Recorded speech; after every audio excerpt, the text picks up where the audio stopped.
नमस्कार दोस्तों, मैं प्रभात वालिया एक बार फिर से आपका स्वागत करता हूं। आज हम लोगों को बात करनी है सीपीयू के अंदर बहुत सारे ऐसे इलेक्ट्रॉनिक इक्विपमेंट लगे होते हैं जो हमें उसे सुचारू रूप से चलाने के लिए जरूरी होते हैं। उन उपकरणों में सबसे पहले हमें देखना है कि एसएमपीएस क्या होता है, कैसे काम करता है। फिर हमें बात करनी है कि माइक्रो प्रोसेसर क्या होता है, कैसे काम करता है, और मदरबोर्ड क्या काम करता है। दूसरी बात, जो आप सिस्टम बस का यूज करते हो कंप्यूटर आर्किटेक्चर के अंदर, सिस्टम बस के बारे में हम बहुत अच्छे से सीखेंगे। यहां पर हम देखेंगे कि सिस्टम बस की वर्किंग क्या होती है, किस हिसाब से सिस्टम बस काम करती है। फिर हम बात करेंगे कि पोर्ट हम लोग इस्तेमाल करते हैं, उनका क्या मतलब होता है। एक सीमोस बैटरी लगी होती है। कई बार आप सोचते होंगे कि यार मैं लैपटॉप या कंप्यूटर बंद कर देता हूं, उसके बाद भी मेरे कंप्यूटर का टाइमिंग सही रहता है। कई बार मेरे कंप्यूटर का टाइमिंग दिखाई नहीं देता है, मतलब सही नहीं होता, तो क्या दिक्कत मेरे कंप्यूटर में होती है, उन सबके बारे में इस सेक्शन में हम लोग चर्चा करेंगे। तो चलिए, सबसे पहले आज की क्लास में हम लोग सीखते हैं, बात करते हैं एक ऐसे डिवाइस के बारे में जो हमारे सीपीयू के साथ जुड़ा होता है। सीपीयू के साथ जुड़ा होने का मतलब ये हुआ कि आपने कभी नोटिस किया और देखा हो कि जब सीपीयू को हम लाइट से कनेक्ट करते हैं तो पीछे की साइड इसके अंदर हम पावर केबल लगाते हैं। क्या लगाते हैं? इस जगह पर हम सीपीयू के लिए कौन सी केबल लगाते हैं? तो आप कहोगे सर इसके अंदर हम लगाते हैं कौन सी केबल? Power cable. अच्छा, पावर केबल लगाते हैं तो एक सिंपल सा प्रश्न बन गया कि जो लाइट इसके अंदर आएगी उसको कंप्यूटर सिस्टम को सप्लाई करने के लिए इन केबलों के थ्रू हमें इस डब्बे की आवश्यकता होती है। इसे हम किस नाम से जानते हैं? तो आप कहेंगे sir switch mode power supply. सबसे पहले तो आप एसएमपीएस का फुल फॉर्म देख लीजिए। फिर दूसरा, आप बताइए कि एसएमपीएस हमारे कंप्यूटर के लिए कंपलसरी होता है क्या? Yes sir. क्यों? क्योंकि बिना पावर के तो मशीन काम ही नहीं करेगी। तो हमारे कंप्यूटर को पावर या बिजली सप्लाई के लिए एसएमपीएस कंपलसरी होता है। तो ऐसे लिख सकते हैं हम, क्या कहेंगे? पावर या बिजली, इलेक्ट्रिसिटी बोल सकते हैं, पावर या बिजली सप्लाई के लिए, पावर या बिजली सप्लाई के लिए एसएमपीएस अनिवार्य होता है। पावर या बिजली सप्लाई के लिए हमें एसएमपीएस कंपलसरी होता है। बिना एसएमपीएस के आप पावर सप्लाई ही नहीं कर सकते। अब सर बस मुझे और कुछ नहीं पूछना आपसे, कि इतना बता दो एसएमपीएस नहीं हो तो क्या हमारा कंप्यूटर चल जाएगा क्या? चलो मुझे आप बताओ कि अगर आप मोबाइल चार्ज करते हैं वो अडेप्टर लगा होता है, वो अडेप्टर नहीं हो तो क्या मोबाइल चार्ज हो जाएगा क्या? सर नहीं होगा। मैं कह रहा हूं बिना अडेप्टर मोबाइल चार्ज लगाओ, चार्ज हो जाएगा जीवन भर के लिए। आपको दोबारा कभी उसे चार्ज करने की जरूरत ही नहीं पड़ेगी क्योंकि जल जाएगा। तो मैं एक सिंपल सा प्रश्न पूछता हूं, सिंपल सी कहानी आपसे बनाता हूं। एसएमपीएस का कार्य है। एसएमपीएस का क्या कार्य है? पहला, एसी टू एसी बदलना। कुछ कहानी समझ आई? Yes sir. DC to DC बदलना। तीसरा, डीसी टू एसी बदलना। चौथा, एसी टू डीसी बदलना। सिंपल सी कहानी क्या है कि जो हमारे लाइट का जो करंट होता है ना, करंट की बात करते हैं, charge flow of electron current होता है।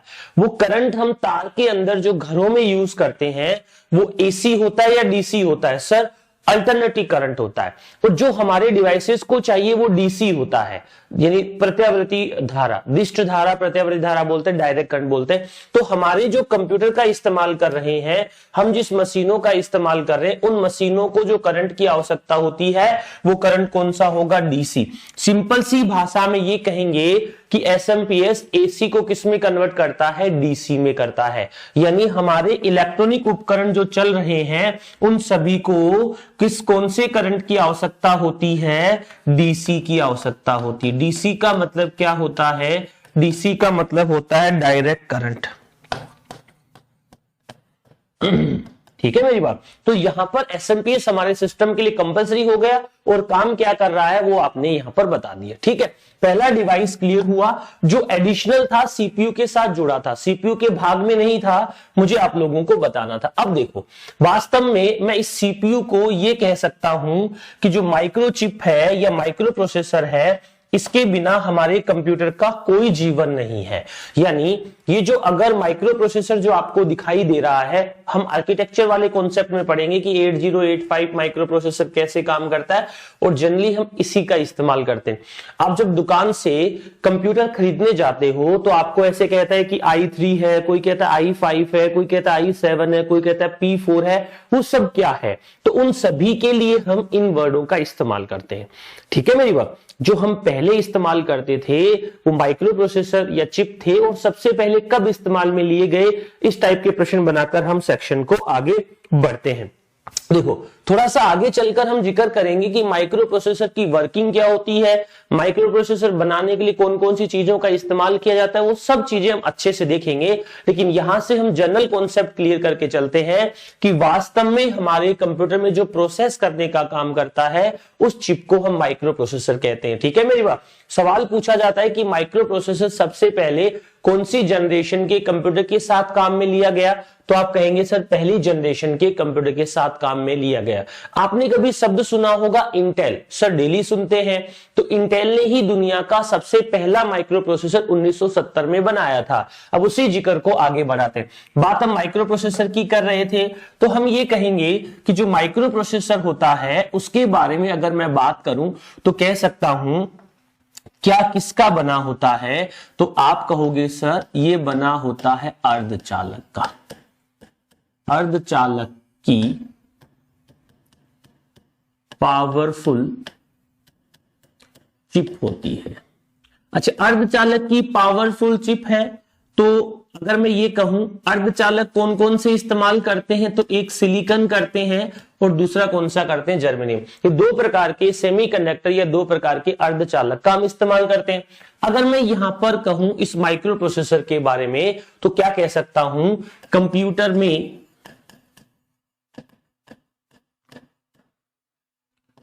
सभी प्रोसेस, टेक्निकली हम कह रहे थे सीपीयू करता है, तो सभी प्रोसेस माइक्रो प्रोसेसर द्वारा संपन्न की जाती है।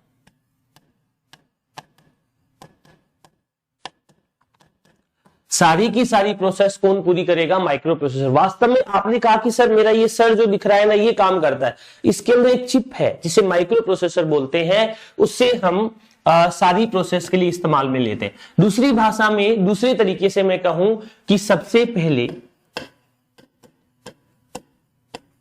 1970 में इंटेल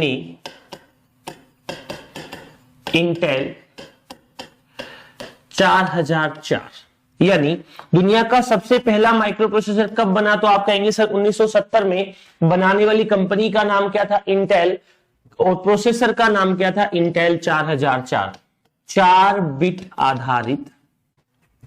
सबसे पहले 1970 में इंटेल ने इंटेल 4004 4 बिट आधारित माइक्रो प्रोसेसर बनाया।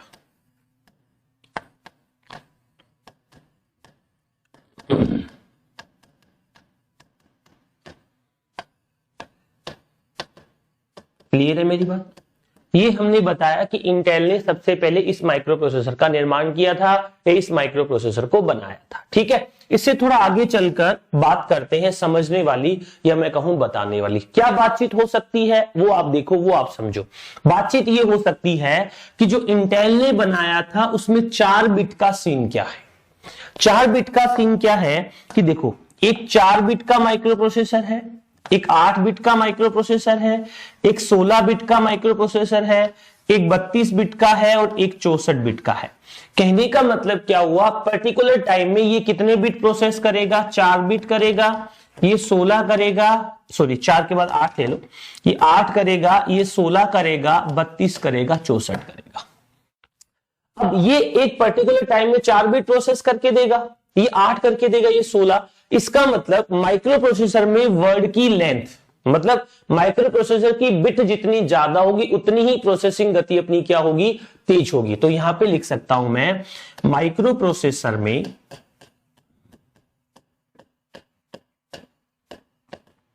वर्ड की लेंथ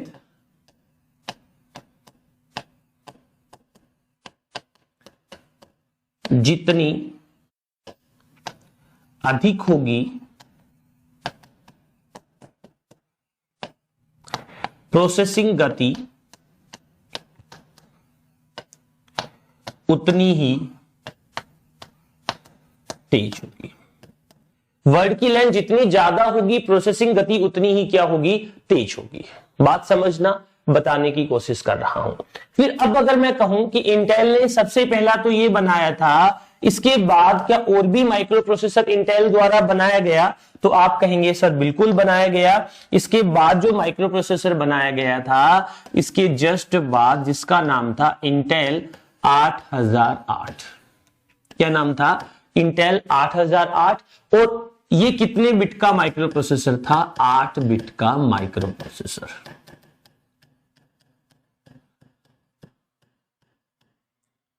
अब सबसे पहले कौन सी पीढ़ी में काम में लिया गया, तो आप कहेंगे सर सबसे पहले चौथी पीढ़ी में, चौथी जनरेशन में माइक्रो प्रोसेसर का उपयोग हुआ।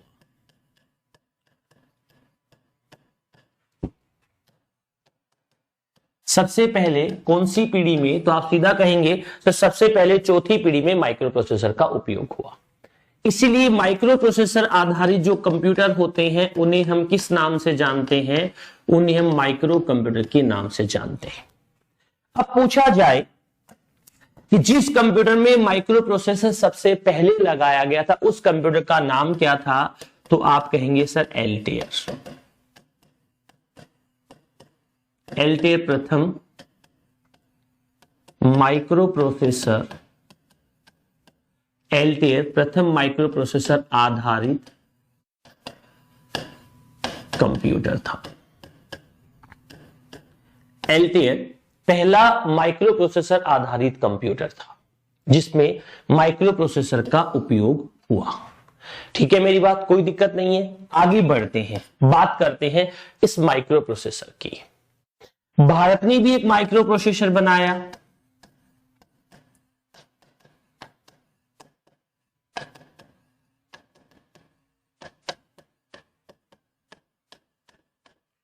भारत का प्रथम माइक्रो प्रोसेसर, नाम याद रखिएगा, शक्ति। सर शक्ति को अंग्रेजी में क्या कहते हैं, शक्ति को अंग्रेजी में कहते हैं शक्ति। याद रख लीजिएगा, भारत का प्रथम माइक्रो प्रोसेसर कौन सा है, शक्ति। और दुनिया का सबसे पहला माइक्रो प्रोसेसर बनाने वाली कंपनी का नाम क्या था, इंटेल। और माइक्रो प्रोसेसर का नाम क्या था, इंटेल 8008। अब कुछ और माइक्रो प्रोसेसर जिन्हें हम जनरली इस्तेमाल करते हैं उनके नाम मैंने आपको यहां पर बताए हैं। ये कुछ माइक्रो प्रोसेसर है, ये कुछ क्या है, माइक्रो प्रोसेसर है। ठीक है, चलिए P1,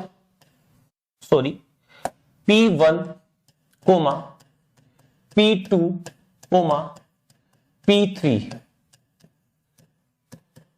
उदाहरण है। एक नंबर विंडोज के, 2 नंबर माइक्रो प्रोसेसर के, 3 नंबर सॉफ्टवेयर के, 4 नंबर नन। क्वेश्चन क्या है कि आप वर्ड यूज करते हो P1, P2, P3, P4, ये क्या है, तो दोस्तों इस P का मतलब यहां पर होता है पेंटियम। क्या मतलब होता है, पेंटियम। ये सारे के सारे माइक्रो प्रोसेसर होते हैं जिसे इंटेल कंपनी द्वारा बनाया गया है। इसके अलग अलग वर्जन, अलग अलग संस्करण का हम इस्तेमाल करते हैं। जैसे एग्जांपल के तौर पे कहूं P1, P2, P3, इसके बाद हमने dual core, core two dual, i3, i5, i7, i9, i11, ऐसे अलग अलग इनके वर्जन यूज करते हैं। यानी जो ये माइक्रो प्रोसेसर बनाती है उसकी i सीरीज बना रही है, अभी i मतलब इंटेल कोर सीरीज बना रही है। पहले पेंटियम 1, पेंटियम 2, पेंटियम 3 की सीरीज बनाती थी। इसके अलावा इंटेल के अलावा और भी बहुत सारी कंपनियां माइक्रो प्रोसेसर बनाने का काम करती है। उन कंपनियों में कुछ के नाम यहां पर दिखाई दे रहे हैं। AMD का जनरली हम यूज करते हैं जो माइक्रो प्रोसेसर बना रही है। साइरेक्स का हम जनरली यूज करते हैं जो माइक्रो प्रोसेसर बना रही है। इसके अलावा फुजास2, ये सुपर कंप्यूटर के अंदर यूज आते हैं। इसके अलावा और बहुत सारे तोशिबा बना रही है। इंटेल का नाम तो हमने देखा ही था। उसके अलावा देखो साइरिक्स, एएमडी, एल्टेरा, ये सभी के सभी माइक्रो प्रोसेसर के नाम है, या कह सकते हैं जो माइक्रो प्रोसेसर बनाने वाली कंपनी है उनके नाम है। ठीक है मेरी बात। तो अगर इस प्रकार का क्वेश्चन माइक्रो प्रोसेसर संबंधित पूछा जाए तो आप अच्छे से जवाब दे देंगे। इसके अलावा कई बार ये पूछ लेते हैं, जब आर्किटेक्चर पढ़ेंगे, एडवांस आर्किटेक्चर जब वहां पे जिक्र आएगा तो वहां बात करेंगे, जो माइक्रो प्रोसेसर होता है वो दो प्रकार के होते हैं। कितने प्रकार के होते हैं? दो प्रकार के होते हैं। तो टाइप्स ऑफ माइक्रो प्रोसेसर,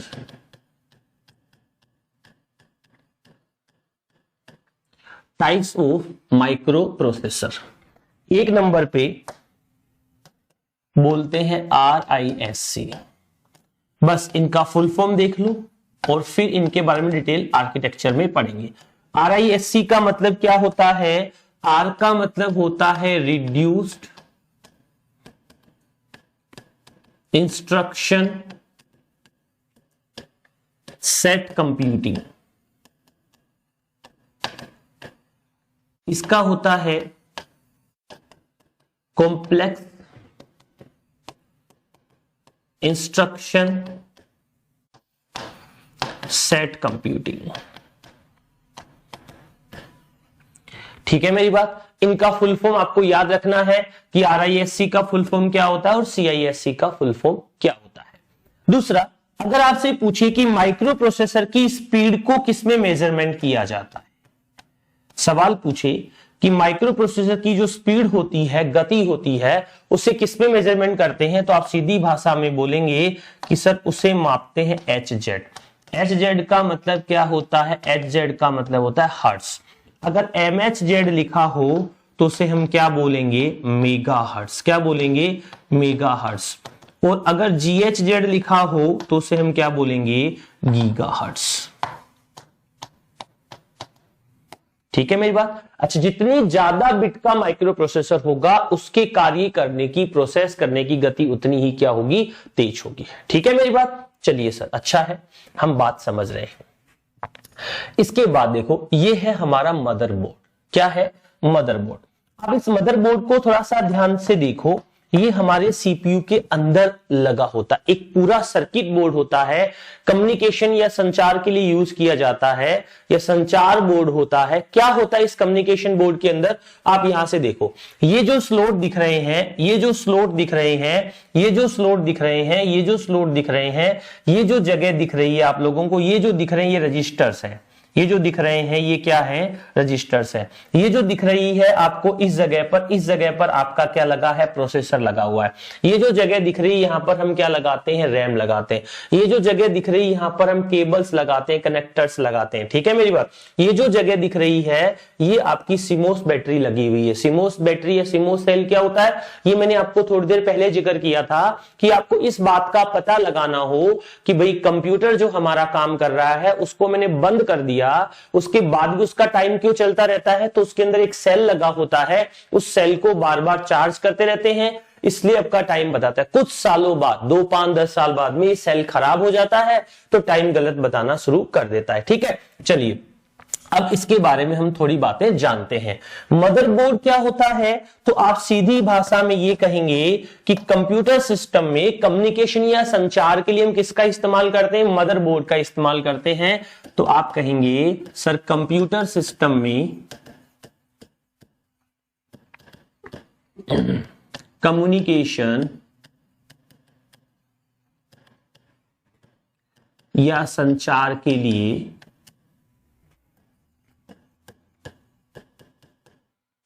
क्या काम आता है? तो आप कहेंगे सर मदरबोर्ड काम आता है। ठीक है मेरी बात। अच्छा, कम्युनिकेशन और संचार मतलब जितने भी डिवाइसेस कंप्यूटर के इलेक्ट्रॉनिक कंपोनेंट होंगे वो सभी के सभी मदरबोर्ड पर लगे होते हैं या मदरबोर्ड से जुड़े होते हैं। तो क्या कहूं? सभी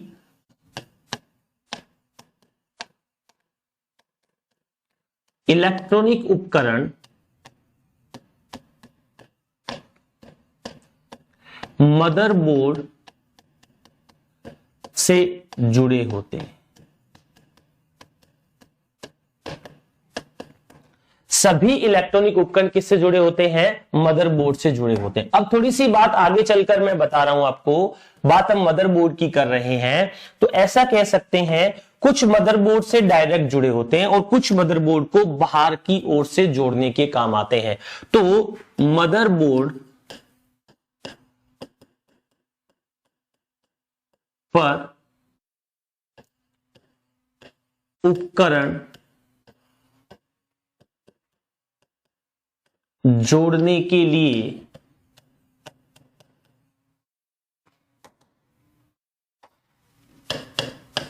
बने, ये सवाल अच्छे से पूछा जाता है। कनेक्शन बिंदु को स्लॉट कहा जाता है।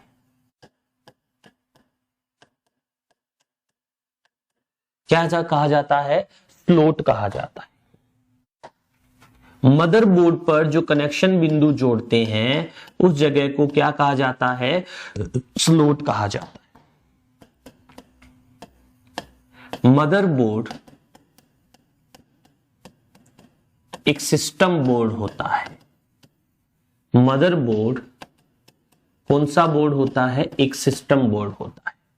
मदरबोर्ड कौन सा बोर्ड होता है? एक सिस्टम बोर्ड होता है। अगर जनरल सी बात करें, इससे दो प्रकार के उपकरण जुड़ते हैं, जो बाहर से जुड़ेंगे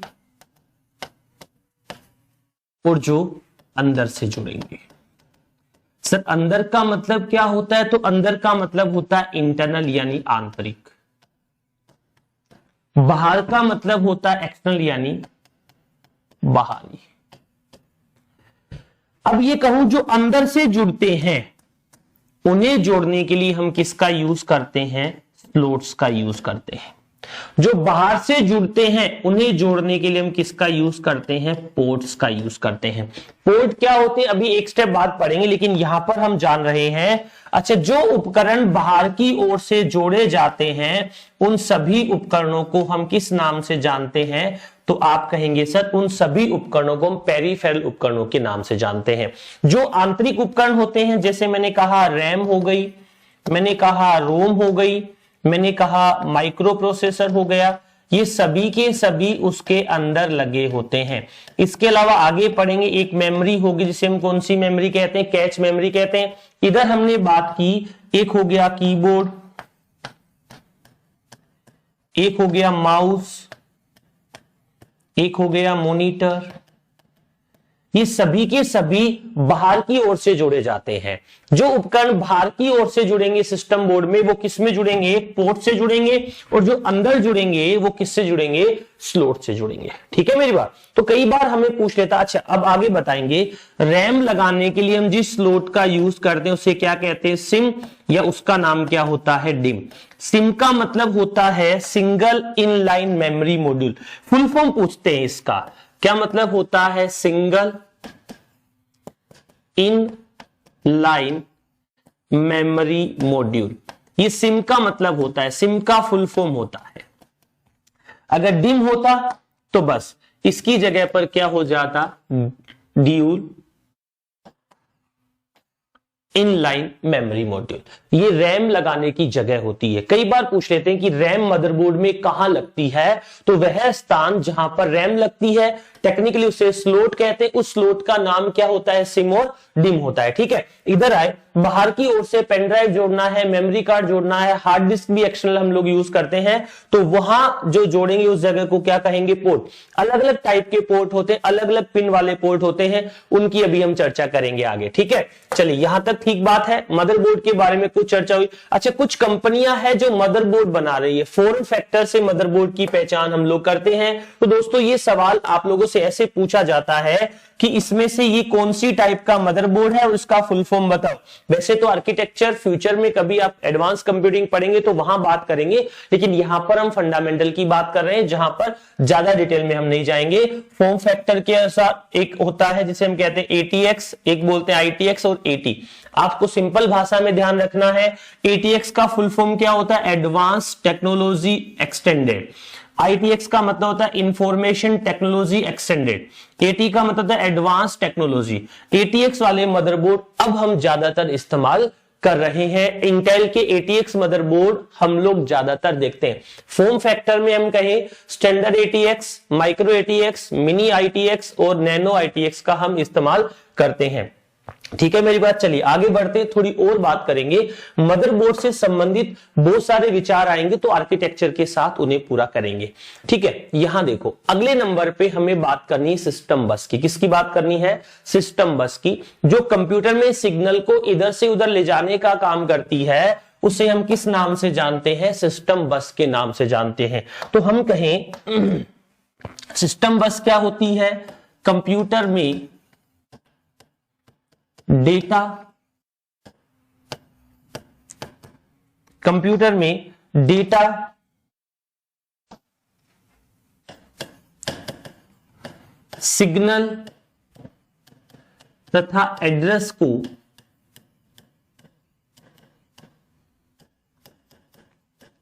लाने व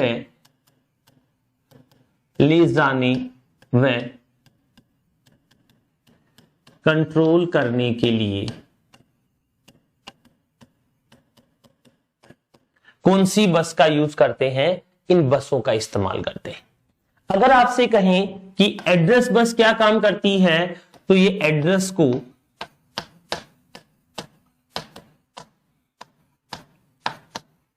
लाने व ले जाने या स्टोर करने का काम करती है। स्टोर तो नहीं, लाने जाने का कार्य करती है।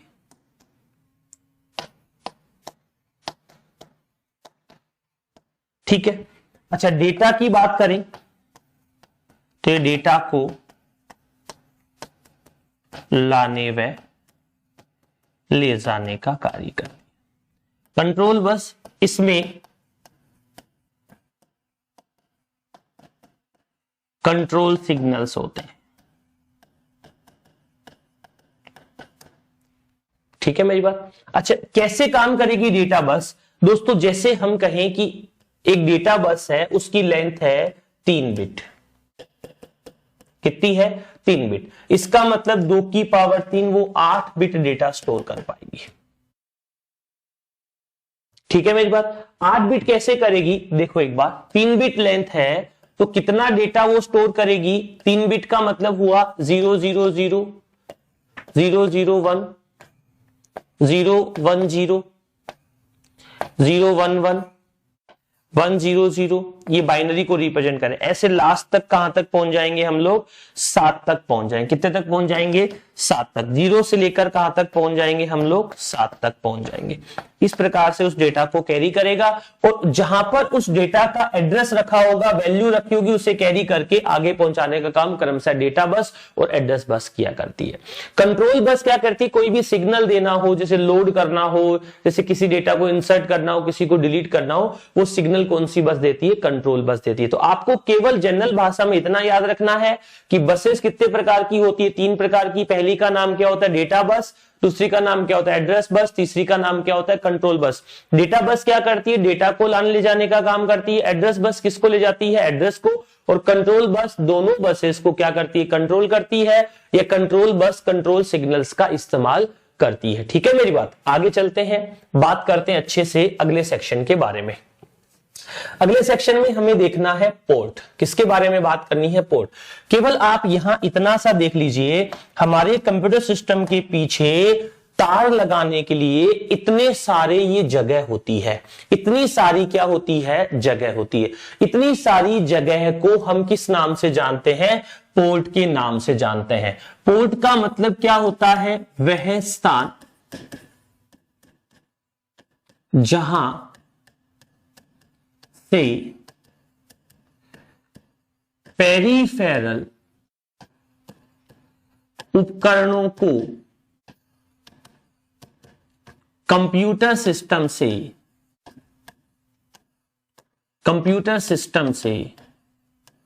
जोड़ा जाता है।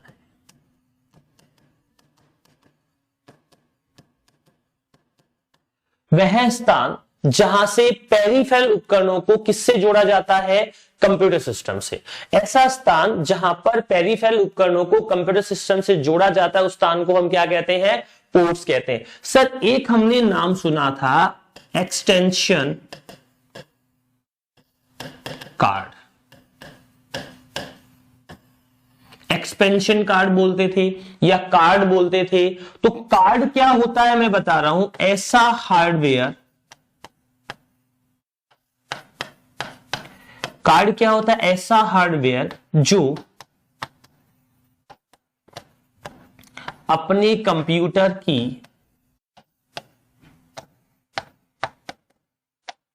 क्षमता को बढ़ाता है।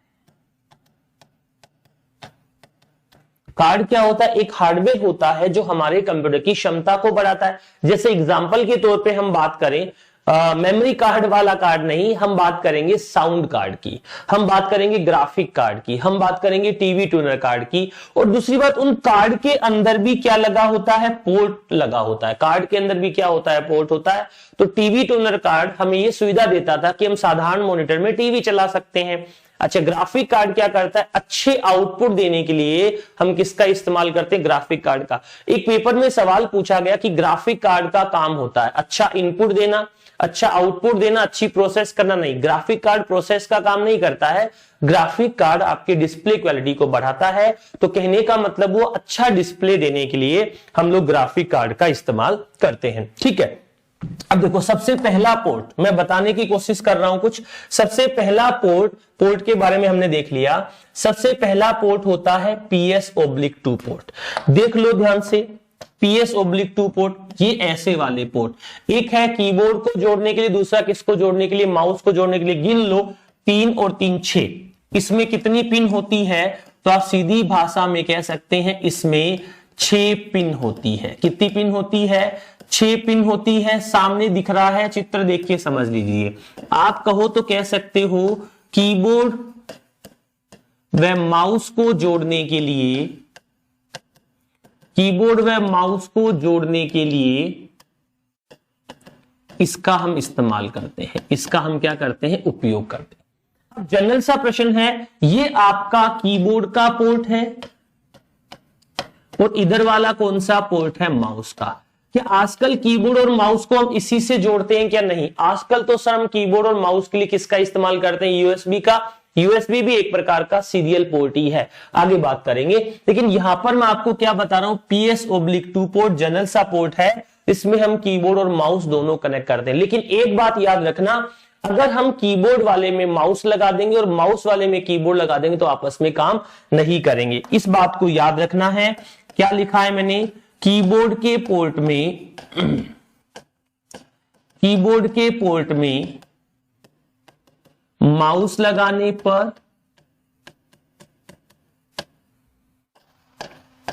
तथा माउस के पोर्ट में कीबोर्ड लगाने पर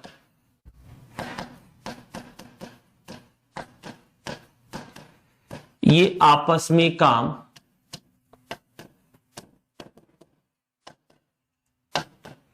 नहीं करते हैं।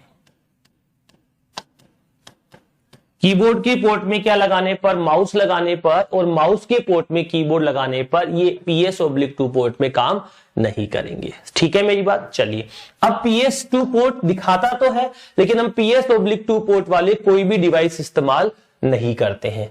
अगला जो पोर्ट है, इस पोर्ट में, इस पोर्ट का नाम होता है सीरियल पोर्ट। कौन सा होता है, इसमें 9 पिन होती है। कितनी पिन होती है, 9 पिन होती है। अब अगर मैं सीरियल पोर्ट और पैरेलल पोर्ट की थोड़ी बहुत व्याख्या करूं तो आप यहां पे समझ लो। जैसे मैं कह रहा हूं, ये मेरे पास एक कंप्यूटर A है, ये दूसरा B है। A से B तक मुझे डेटा भेजना है, 1 2 3 4 5 6 7 8। अगर मैं इधर से 8 बिट डेटा भेज रहा हूं तो बताओ इधर कितना पहुंचेगा। तो आप कहो सर इधर से अगर आपने 8 बिट भेजा है तो उधर भी कितना डेटा पहुंचेगा, 8 बिट ही पहुंचेगा। लेकिन अगर आप यहां पर सीरियल पोर्ट का इस्तेमाल कर रहे हो, श्रेणी क्रम का इस्तेमाल कर रहे हो, तो एक बार में कितना बिट डेटा जाएगा, 1 बिट जाएगा। अगर मैं यहां पर ये कहूं कि A है मेरा यहां पर, दूसरा मेरा यहां पर B है, मैंने 1 2 3 4 5 6 7 8 बिट डेटा भेजना है, तो उधर भी कितना बिट डेटा जाएगा बोलो। जब इधर से आपने 8 भेजा तो उधर भी कितना पहुंचेगा, 3 3 6 7 8 बिट। लेकिन अगर आप सीरियल की जगह कौन से पोर्ट का इस्तेमाल कर रहे हो, पैरेलल का, तो इधर से एक साथ कितना डेटा ट्रांसफर हो जाएगा, बोलो 3 3 6 2 6 8। ये एक बार में कितना डेटा ट्रांसफर करता है, 1 बिट भेजता है, और ये एक बार में कितने बिट भेजता है, 8 बिट भेजता है। ये फर्क हो गया दोनों में। अच्छा, सीरियल पोर्ट जो है इसमें तो 9 पिन होती है, और जो पैरेलल पोर्ट होता है उसमें कितनी पिन होती है, 25 पिन वाला पोर्ट होता है। ठीक है मेरी बात। चलिए थोड़ी सी बात और समझते हैं। आप कई बार अपने लैपटॉप के साथ देखते हैं, जनरली हमारे लैपटॉप के साथ राइट और लेफ्ट में बहुत सारी पिन लगाने की जगह होती है।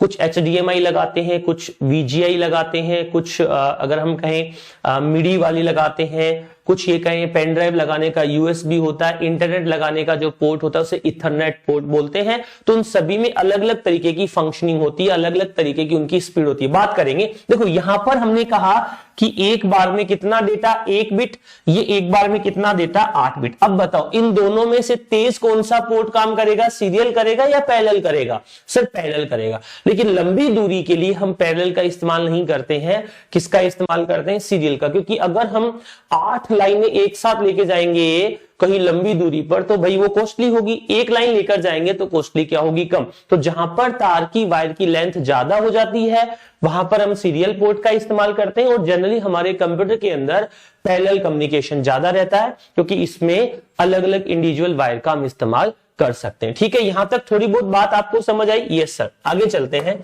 सीरियल पोर्ट, पैरेलल पोर्ट, दोनों का जिक्र मैंने एक साथ कर दिया। 25 पिन है, गिन लीजिएगा अगर गिनना चाहो तो आप।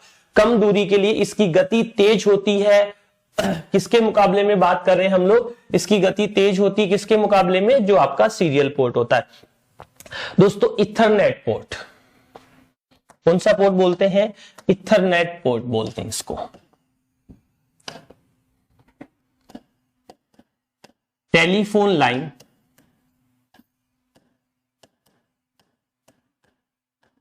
को कंप्यूटर से जोड़ने के लिए कनेक्टर होता है RJ45। ठीक है मेरी बात। इस इथरनेट पोर्ट के अंदर वो केबल लग जाती है, कौन सी, इंटरनेट वाली केबल लगाने के लिए हम इथरनेट पोर्ट का इस्तेमाल करते हैं। अगला है VGA। कौन सा है, VGA।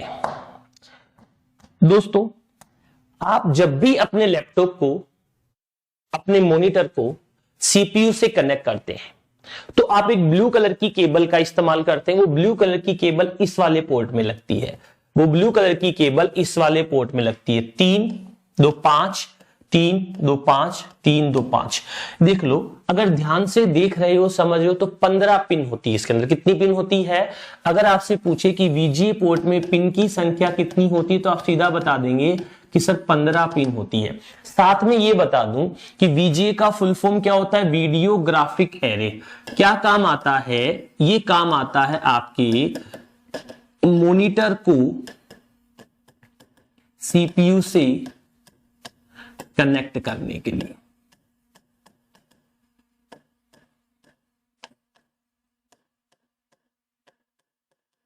मॉनिटर को CPU से क्या करने के लिए, कनेक्ट करने के लिए। इससे अधिक पावरफुल एक और पोर्ट DVI पोर्ट का हम इस्तेमाल करते थे कनेक्ट करने के लिए, लेकिन आजकल DVI की जगह हम HDMI पोर्ट का यूज करते हैं। यानी हम जैसे VGA पोर्ट से कंप्यूटर कनेक्ट करते हैं वैसे हम DVI पोर्ट से भी कर सकते हैं, और उसकी जगह आजकल इन दोनों की जगह हम HDMI का इस्तेमाल करना शुरू कर दिए। देखो एक पहले ये जिक्र करते हैं USB का, देखो ये रहा DVI। ठीक है, डिजिटल विजुअल इंटरफेस, इसका भी हम लोग इस्तेमाल करते थे, लेकिन इसका यूज, इसकी जगह पर आजकल हम HDMI का इस्तेमाल करने लग गए। आप देखेंगे आपके कंप्यूटर के पीछे ऐसे खूब सारे पोर्ट बने होते हैं, सभी के इंडिविजुअल नाम है। फुल फॉर्म आपको इसकी याद रखनी है। DVI का फुल फॉर्म क्या होता है, तो क्या बताओगे? DVI का फुल फॉर्म होता है डिजिटल विजुअल इंटरफेस। ठीक है मेरी बात। चलिए थोड़ा सा देखते हैं आगे। ये थोड़ा VGA से उच्च क्वालिटी का पोर्ट होता है, ठीक है, इतना सा याद रख लेना। अगला नाम क्या लिखा है? USB। क्या नाम लिखा है? USB। इसका सवाल ज्यादातर आप लोगों से पूछ लिया जाता है। USB का अगर जिक्र करूं, बताऊं तो USB का फुल फॉर्म होता है यूनिवर्सल सीरियल बस पोर्ट। अगर मैं कहूं इस समय ये सबसे प्रचलित है,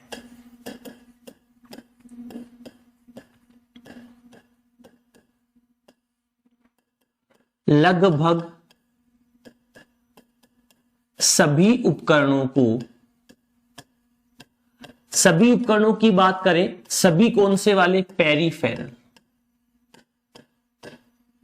उपकरणों को जोड़ने के लिए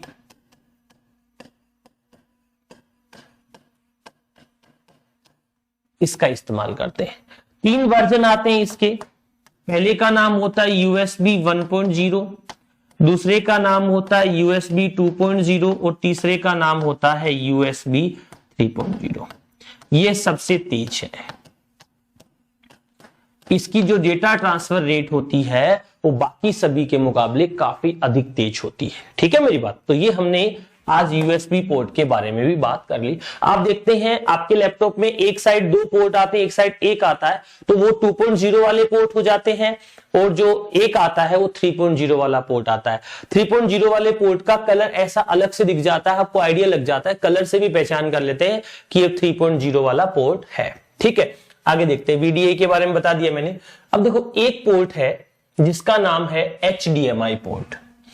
HDMI पोर्ट हमारे सिस्टम से जो HDMI केबल होती है उन्हें कनेक्ट करने के काम में लिया जाता है।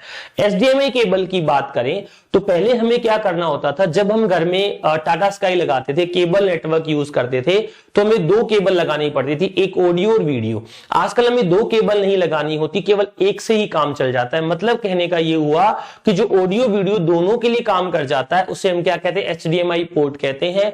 इसके अंदर जो केबल लगती है उसे HDMI केबल का नाम देते हैं। HDMI का फुल फॉर्म क्या होता है? High definition multimedia interface. तो आप सिंपल भाषा में कह सकते हो ऑडियो और वीडियो दोनों के लिए। ये भी क्या काम आता है? स्क्रीन को सिस्टम से जोड़ने के लिए। जो स्क्रीन है उसको सिस्टम से जोड़ना चाहते हैं तो हम किसका इस्तेमाल कर लेंगे सर? हम इस्तेमाल कर लेंगे HDMI का, ठीक है मेरी बात। एक और पोर्ट होता है जिसे हम कहते हैं, जिसका नाम होता है मिडी। क्या नाम होता है? मिडी। बोर्ड पर देखो आपको दिख जाएगा। अब मिडी का मतलब क्या है? कभी आपका काम पड़ा हो किसी भजन संख्या में, संगीत संध्या में जाने का काम। सर भजन संध्या, संगीत संध्या का मतलब क्या हो? अरे घरों में जागरण होता है, कभी आपका जागरण में काम पड़ा है क्या? सर पड़ा है। तो एक हारमोनियम बजाता है, सर बजाता है। एक ढोलक वाला होता है, अगर कोई बढ़िया गाना होता है ढोलक वाले को तो काफी ज्यादा जोर आ जाता है। तो समझाने का मतलब क्या हुआ? वहां पर तो हम डायरेक्ट यूज करते हैं, लेकिन आप देखना कॉमेडी नाइट विद कपिल, उसमें क्या होता है? वो हारमोनियम ऐसे वाला थोड़ी रखता है, वो तो इलेक्ट्रॉनिक रखता है, टच करता है, बजता रहता है। ढोलक वाला भी वो टच किया अलग अलग आवाज निकालता है। तो इस प्रकार के जो उपकरण होते हैं, अगर उन्हें सिस्टम से जोड़ना चाहते हैं तो USB से जुड़ जाते हैं। लेकिन इन सारे उपकरणों को जोड़ने के लिए एक स्पेशल उपकरण फिलिप्स ने बना रखा है, सोनी ने बना रखा है। उस पोर्ट का नाम क्या होता है? मिडी। मिडी का फुल फॉर्म आपसे जनरली पूछा जाता है, आप याद रखो क्या होता है? Musical instrument digital interface. ये स्पेशल पोर्ट होता है। क्या होता है? ये स्पेशल पोर्ट है। क्या है? स्पेशल पोर्ट जो संगीत उपकरणों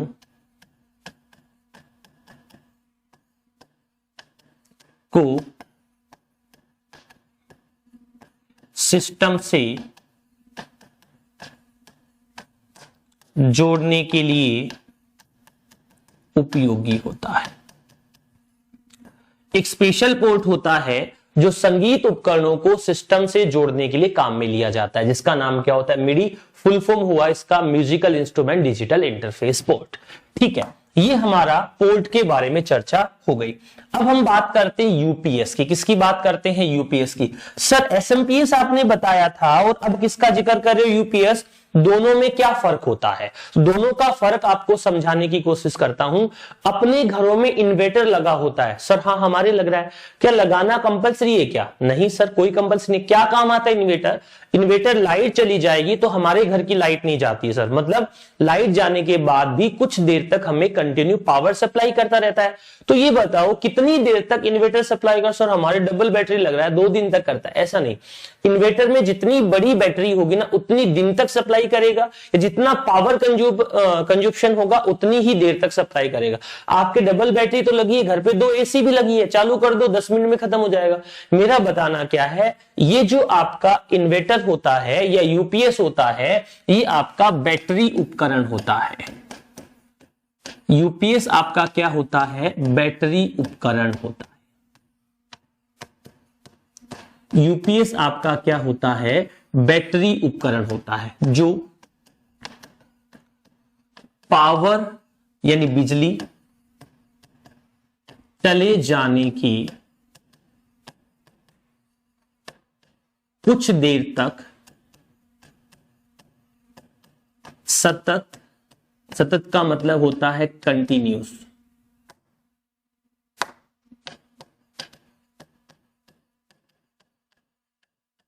पावर सप्लाई करता है। बिजली चले जाने के बाद कुछ देर तक भी हमें ये कंटिन्यू लगातार पावर सप्लाई करता रहता है। किसकी बात कर रहे हैं हम लोग? यूपीएस की बात करते हैं। तो क्या यूपीएस हमारे सिस्टम के लिए अनिवार्य होता है क्या? तो आप कहेंगे सर यूपीएस हमारे सिस्टम के लिए अनिवार्य नहीं होता है। आप लगा लो, क्योंकि जो डेटा हमारे कंप्यूटर में जब तक सेव नहीं करते तब तक वो रैम में रहता है, और रैम आपकी कौन सी मेमोरी होती है? अस्थायी। और परमानेंट जैसे ही डेटा को स्टोर करना चाहेंगे तब वो कहां जाके स्टोर हो जाएगा? सेकेंडरी मेमोरी में। तो सेकेंडरी वाला डेटा तो रहता है, लेकिन रैम में कोई प्रोग्राम या इंपॉर्टेंट काम आप कर रहे थे, उसे पूरा करना चाहते हो, तो उस कंडीशन में आप लोग किसका इस्तेमाल करते हो? यूपीएस लगाकर रखते हो। ये अनिवार्य तो नहीं होता है। चलिए अगला शब्द जो हमारे सामने है, ये प्रश्न कई बार आपसे पूछ लिया जाता है। क्या प्रश्न है? देखो एक बार, सिंपल सा प्रश्न था जिसे मैंने आपको बताने की कोशिश की थी। पूछा जाता है कि जो आपका सीमोस बैटरी सेल होता है वो क्या काम आता है, इसका फुल फॉर्म क्या होता है? तो इसका फुल फॉर्म तो आप स्क्रीन पर देख लो, आप लोगों को दिखाई दे रहा है। फुल फॉर्म तो आप स्क्रीन पर देख लो, आप लोगों को दिखाई दे रहा है। क्या लिखा है इसका फुल फॉर्म? एक बार देखो, फुल फॉर्म लिखा है CMOS, complementary metal oxide semiconductor. क्या लिखा है? Complementary metal oxide semiconductor. Simple सा मतलब इसका यह है। तो क्या होता है? एक प्रकार का सेल होता है। क्या होता है? सेल, जो टाइम डिवाइस को मैनेज करता है।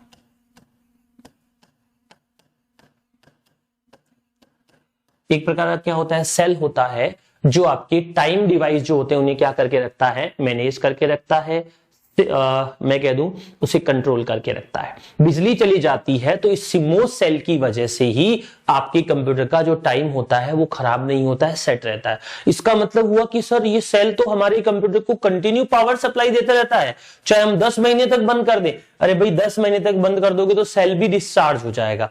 ये सेल ऑटोमेटिक चार्ज होता रहता है। जैसे आप कंप्यूटर चालू करोगे उसके साथ आपका ये सेल भी ऑटोमेटिक क्या होता रहता है? चार्ज होता रहता है। चलिए 8 नंबर के बाद ये सेक्शन खत्म कर देंगे हम लोग। 8 पे ही है कि कुछ और है इसके बाद? हाँ, मेमोरी वाला पोर्शन आगे पढ़ेंगे। 8 नंबर पे इसे हम खत्म करते हैं। हम 3 प्रकार की केबलों का इस्तेमाल करते हैं। ये जो केबल दिख रही है आईडी केबल है, साटा है, पाटा है। ठीक है, मोटी वाली केबल साटा, पतले वाली पाटा, और जो ये बाकी केबल इस्तेमाल कर रहे हैं ऐसे वाली, इन केबल को हम क्या कहते हैं? आईडी केबल कहते हैं। तो हमारे कंप्यूटर सिस्टम में 3 प्रकार की केबलें हम यूज करते हैं। पहली केबल का नाम होता है साटा, फुल फॉर्म आपको याद रखना है सीरियल एडवांस टेक्नोलॉजी अटैचमेंट। देखो कई बार यहां पर एडवांसमेंट दे देते लिखकर, इसके साथ पढ़ना ढंग से अच्छे से। फुल फॉर्म क्या होता है साटा का? Serial advance technology attachment. पाटा का क्या होता है? Parallel advance technology attachment. और आईडी का मतलब क्या होता है? Integrated development environment. ठीक है मेरी बात? चलिए, आपने सीपीयू की जो एडिशनल चीजें लगी होती थी उन सब के बारे में भी चर्चा कर ली। अब अगले सेक्शन में हम बात करेंगे मेमोरी यूनिट की, यानी कैसे हमारे कंप्यूटर सिस्टम की मेमोरी काम करती है, कैसे हम हमारे कंप्यूटर सिस्टम की मेमोरी का इस्तेमाल करते हैं। तो दोस्तों आज के सेक्शन में इतना ही। कल हम बात करेंगे इतने अच्छे टॉपिक के बारे में जिसे हम अच्छे से समझना चाहते हैं। जैसे हमारा दिमाग होता है वैसे ही कंप्यूटर के अंदर स्टोरेज होता है, जैसे हम कहीं लिखकर रखते हैं वैसे ही कंप्यूटर डेटा को परमानेंट स्टोर करता है। तो स्थायी स्टोरेज क्या होता है, मतलब टेम्परेरी स्टोरेज क्या होता है, अस्थायी स्टोरेज क्या होता है, वोलेटाइल स्टोरेज क्या होता है, या नॉन वोलेटाइल क्या होता है, अगले सेक्शन में हम बात करेंगे। आज के लिए इतना ही, धन्यवाद।